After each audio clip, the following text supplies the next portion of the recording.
नमस्कार, मी पंजाब डक हवामान अभ्यासक मुक्काम पोस्ट गुगळी धामणगाव तालुका शिलो जिल्हा परभणी। पण 12 पासून मात्र राज्यात सर्वत्र सगळीकडे एकदम कडक सूर्यदर्शन होणार आहे। म्हणून ही खास करून शेतकऱ्यांसाठी आनंदाची बातमी।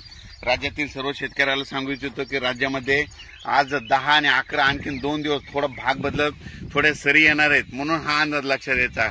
पण राज्यात मात्र 12 तारखेपासून मराठवाडा, पश्चिम महाराष्ट्र या भागामध्ये चांगलं सूर्यदर्शन घडणार आहे, म्हणून हा अंदाज लक्षात द्यायचा।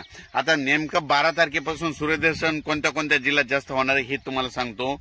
की सांगायचं झालं तर चंद्रपूर, यवतमाळ, नांदेड, हिंगोली, वाशिम, परभणी, त्याच्यानंतर लातूर, बीड, जालना, सोलापूर, उस्मानाबाद, सातारा, सांगली, तसेच पश्चिम महाराष्ट्र, त्याच्यानंतर नगर जिल्हा, त्याच्यानंतर नाशिककर देखील होणार आहे,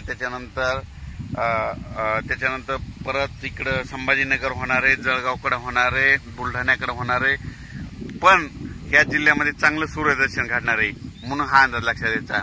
बरेच डाळिंब शेतकऱ्याचे फोन आले होते की त्यांना म्हणजे उन्हाची गरज आहे, म्हणजे त्याच्यामुळे त्यांच्यासाठी खास करून डाळिंब शेतकऱ्यासाठी ही खास करून आनंदाची बातमी। त्याच्यानंतर ज्यांचा मूग काढणीस आलेला त्या शेतकऱ्यांचं, कारण की राज्यामधली परिस्थिती बघितल्याच्या नंतर फेरफटका मारल्याच्या नंतर बऱ्याच शेतकऱ्याचा मूग काढणीस आलेला आहे। तर ह्या म्हणजे आता 10 दिवस सूर्यदर्शन भेटणार आहे आणि त्या शेतकऱ्याचे मूग सुखरूप घरी येणार आहेत, म्हणून खास करून त्यांच्यासाठी देखील आनंदाची बातमी।